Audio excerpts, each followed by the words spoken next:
En 2004 sortait le film documentaire Super Size Me qui a fait un véritable carton aux États-Unis et dans le monde entier.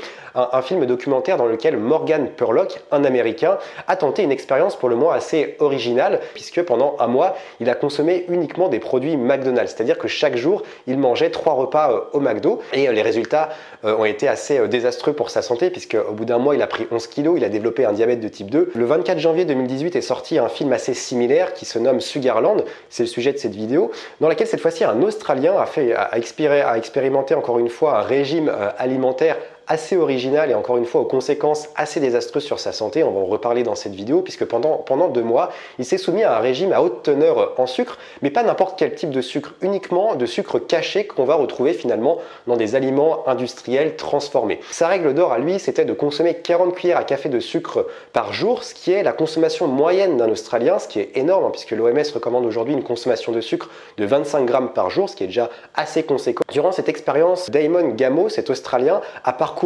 l'Australie, tout le continent australien, et il est même allé aux États-Unis. Il s'est rendu compte qu'aux États-Unis, c'était très compliqué de consommer 40 cuillères à café par jour, ce qui est déjà énorme, puisqu'aux États-Unis, en un seul repas, parfois même au petit déjeuner, il consommait bien plus que cette dose-là. Durant ces 2 mois d'expérience, Damon Gameau est entouré par 3 spécialistes, donc notamment un nutritionniste, un biologiste et un médecin, qui sont d'ailleurs assez inquiets lorsqu'il annonce à ses spécialistes qu'il veut faire cette expérience. Et forcément, au bout de 2 mois, les résultats sont assez désastreux sur sa santé, puisque déjà au bout de 2 semaines seulement d'expérience, son foie est en train de mourir, puisque son foie envoie des informations à son cerveau, comme quoi les cellules n'arrivent pas à se régénérer assez rapidement. Son foie est littéralement en train de mourir. Heureusement, il arrive à la fin de cette expérience. Alors les conséquences sont énormes, puisqu'il va prendre 8,5 kg, il va prendre 5% de masse graisseuse, et notamment de la graisse viscérale, on va en reparler tout à l'heure dans cette vidéo, et il va prendre 10 cm de tour de taille, ce qui est totalement énorme. En plus de tout ça, son taux de triglycérides dans le sang, donc de graisse, est très élevé. Il a des sauts d'humeur quotidiens, c'est-à-dire qu'il alterne entre des phases d'euphorie et des phases de dépression. Son foie est gras. Et au bout de 2 mois seulement, il est en train de développer une insulino-résistance, c'est-à-dire qu'il est en train de développer un diabète de type 2. Heureusement, à la fin de cette expérience, à la fin de ces 2 mois, il revient en Australie. Donc il revient, il fait un sevrage d'environ 2 semaines, qui est pendant 1 semaine, c'est très difficile, c'est-à-dire qu'il a il se sent déprimé, il se sent très fatigué. Mais heureusement, pendant 2 semaines seulement, il arrive à se sevrer, il perd 6 kg en 2 semaines, donc il revient quasiment à son poids de forme. Il va retrouver un équilibre émotionnel, il n'aura plus de sauts d'humeur, ce qui est également très caractéristique lorsqu'on consomme énormément de sucre chaque jour. Il revient à une alimentation assez équilibrée, c'est-à-dire qu'il remplace tous les sucres qu'il consommait durant ces 2 mois par des bonnes graisses. Alors mon avis sur le film, c'est un film que j'ai particulièrement aimé, puisqu'en fait c'est un film qui est assez ludique, donc qui est vraiment accessible à tous, autant aux enfants, aux adultes, aux adolescents. Alors bien que ça soit un film qui est assez entertainment, c'est-à-dire que c'est un film qui a pour but de divertir, il faut quand même le regarder avec un œil avisé, puisqu'il y a de nombreuses informations à retirer, donc je te conseille vraiment de prendre des notes lorsque tu vas regarder ce film, puisqu'il y a quand même pas mal d'informations sur le sucre, sur les conséquences du sucre sur notre cerveau, sur notre organisme, comment également éviter les mauvais sucres, comment aujourd'hui dans notre société contemporaine éviter les mauvais sucres lorsqu'on va faire les courses, lorsqu'on va s'alimenter. Contrairement au film Super Size Me, je trouve que c'est un film qui va un peu plus en profondeur dans les informations, puisque c'est pas un film qui va uniquement dénoncer le sucre comme par exemple dans Super Size Me, on dénonçait, Morgan Spurlock dénonçait beaucoup l'industrie des fast-foods, dénonçait le marketing qui est tout autour des fast-foods, dénonçait également l'obésité grandissante. Ici, on ne va pas dénoncer uniquement le sucre et les conséquences du sucre sur la santé, on va dénoncer les sucres cachés, et finalement ce que veut dénoncer Damon dans ce film, c'est que même des personnes qui pensent manger sainement, parce que d'ailleurs lui, avec sa femme, ils ont une alimentation qui est très saine, riche en bonnes graisses, principalement végétales. Pourtant, le message qu'il veut transmettre dans ce film, c'est vraiment que même des personnes comme eux qui font attention à leur alimentation peuvent se faire piéger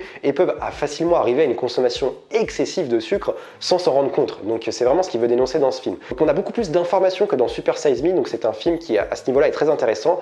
Le seul bémol que je pourrais adresser à ce film, c'est que les interventions des scientifiques sont beaucoup trop courtes dans ce film, alors que les passages où il est avec sa femme, lorsqu'il voyage, lorsqu'il est à la rencontre de personnes qui vont interviewer des personnes qui ont subi les dommages du sucre, et ben ces passages sont un peu trop longs, alors que les interventions des scientifiques durent vraiment quelques secondes. Pour conclure, c'est un film que je te conseille de regarder. C'est pas le documentaire de l'année sur le sucre. D'ailleurs, France 5 avait fait un ou même plusieurs documentaires, il me semble. J'en ai vu un sur France 5 qui était très intéressant, très complet, qui dénonçait notamment encore une fois les sucres cachés qu'on pourrait retrouver dans les céréales et la consommation de sucre aussi, comment la consommation de sucre avait évolué de l'après-guerre jusqu'à aujourd'hui.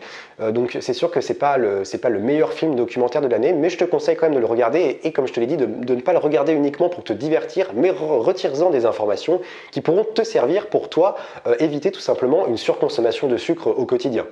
Quelles sont les informations qu'on peut retirer de ce film concernant les conséquences du sucre donc sur notre santé physique et également sur notre santé mentale? Comme je te l'ai dit, il y a de nombreuses informations qui sont abordées dans ce film et il faut le regarder avec un œil vraiment avisé et prendre des notes. C'est ce que j'ai fait pour te faire ce petit résumé. Alors dans un premier temps, pendant très longtemps, on a diabolisé ce qu'on appelle le saccharose. Tu sais, c'est le fameux sucre blanc issu de la betterave que tu utilises aujourd'hui dans ton café, dans ton thé, dans tes yaourts, dans tes différents produits pour sucrer, qui a un énorme pouvoir sucrant, mais qui malheureusement a très peu de nutriments. Donc, les industriels ont diabolisé le saccharose, et les médias aussi, les citoyens lambda diabolisent encore aujourd'hui le sucre, le saccharose, alors que le fructose, lui, a une image un peu moins néfaste. Le fructose, puisqu'il est associé au sucre contenu dans les fruits, pourtant aujourd'hui il est énormément utilisé par les industriels qui vont les mettre un petit peu dans tous les produits considérés comme ça. Donc finalement, tous les produits que Damon va consommer durant ses 2 mois d'expérience, donc le fructose, on va le retrouver dans les smoothies, dans les yaourts allégés, on va le retrouver dans les salades, dans les sauces, et le fructose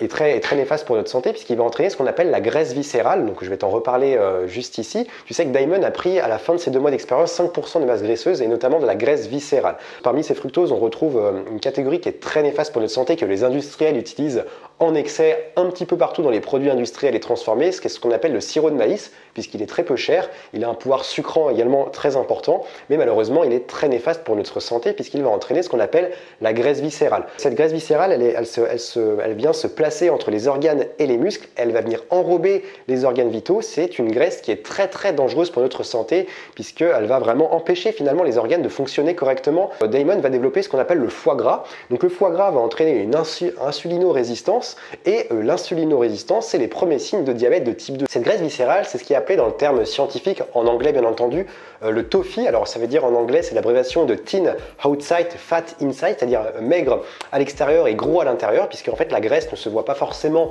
de l'extérieur, mais à l'intérieur, tous tes organes sont pris par cette graisse et bien entendu ça crée de nombreuses conséquences néfastes pour ta santé.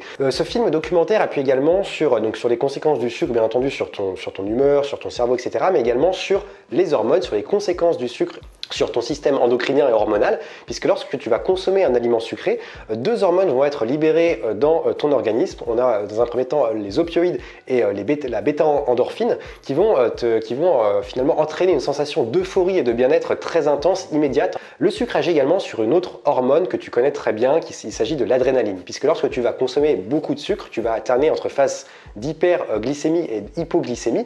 Lorsque tu vas être dans cette phase d'hypoglycémie, lorsque ton organisme va demander du sucre, tu vas libérer beaucoup plus d'adrénaline et l'adrénaline va entraîner du stress, de l'anxiété et donc forcément si c'est répété tous les jours, tu peux entrer dans une période de mal-être, de dépression, d'anxiété, de stress chronique, etc.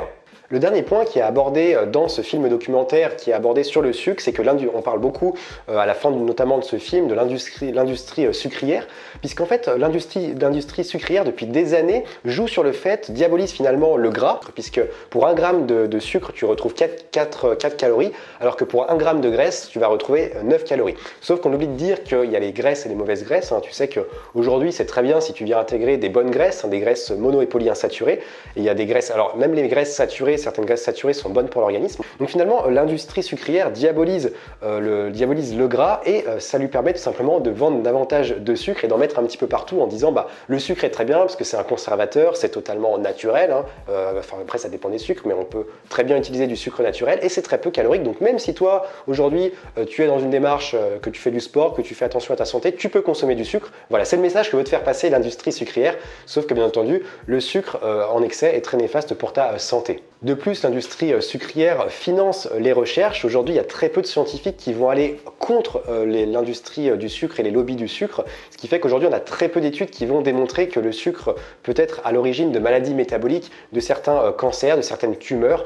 Donc, c'est très difficile aujourd'hui d'affirmer que le sucre est néfaste pour notre santé, pour nos cellules, etc. C'est ce qui distingue d'ailleurs Sugarland de Super Size Me, puisqu'aujourd'hui, on sait très bien que les fast-foods sont mauvais pour notre santé, les gens le savent. Après, c'est de notre notre responsabilité d'y aller ou pas, alors que pour le sucre, aujourd'hui, il y a encore, c'est pour ça que le sucre reste tabou, puisque finalement, certaines personnes n'ont pas assez de recul par rapport au sucre, parce qu'aujourd'hui, aucune étude scientifique va venir te prouver que le sucre est à l'origine de cancers, de maladies métaboliques, etc. Donc pour terminer, quelles sont les indications que nous donne le film pour qu'on puisse réduire notre consommation de sucre, pour que tu puisses aujourd'hui réduire ta consommation de sucre et ne pas te faire avoir par les lobbies du sucre et l'industrie sucrière? Alors dans un premier temps, ce qui est dit dans le film, c'est qu'il faut éviter tout simplement les produits dits light, dits allégés en sucre, etc. Puisque c'est les produits que va manger Damon durant 2 mois, et on voit que même en s'alimentant de cette manière, il va développer un diabète de type 2 qui va être en très mauvaise santé. Il faut également revenir à une alimentation la plus brute possible, aller chercher le sucre dans des aliments naturels. Aujourd'hui, on oublie qu'en ayant une alimentation équilibrée, riche en fruits, en légumes, en céréales, en graines, nous permet finalement d'avoir notre apport en sucre. Dans les aliments ayant également un indice glycémique bas, nous permet tout simplement d'avoir notre apport en sucre pour la journée. La troisième chose, c'est qu'il faut ne pas habituer les enfants au sucre, c'est très important, ne pas les habituer à une consommation excessive de sucre, puisque comme tu l'as vu dans cette vidéo, le sucre va avoir un impact direct sur le cerveau, et donc plus on va habituer les enfants à manger sucré étant petits, ils vont traîner ça toute leur vie, même adultes, et ça va être très difficile pour eux de diminuer leur consommation de sucre, surtout dans notre époque, aujourd'hui en 2019. Ce qui est dit également dans ce documentaire, c'est qu'il ne faut pas se focaliser uniquement sur les calories, puisque tu vois qu'aujourd'hui l'industrie sucrière va diaboliser le gras, alors que finalement il y a du bon gras, il y a du mauvais gras, et tout n'est pas une question de calories. Si tu veux avoir ton apport calorique, tu calcules tes calories, tu les as de toute manière. Les calories, c'est tout simplement des calculs, c'est des chiffres. Il ne faut pas se focaliser uniquement sur les calories, mais tout simplement faire attention à ta consommation de sucre. J'espère que cette vidéo t'a plu. Alors j'ai essayé de ne pas trop te spoiler le film si tu ne l'as pas encore vu. D'ailleurs, je t'invite à le regarder. Il est disponible sur Netflix, il est disponible en vidéo à la demande. Et une fois que tu l'auras vu, n'hésite pas également à me faire ton retour sur mes réseaux sociaux, à me dire ce que tu as pensé de ce film, ce que tu en as retiré, et voilà, à me faire ton retour tout simplement sur mes réseaux sociaux, par mail si tu veux, peu importe, mais ça me ferait énormément plaisir. Je te laisse ici. Moi je te dis à dimanche pour une prochaine vidéo. D'ici là, prends soin de toi mon ami, et comme d'habitude, reste vert.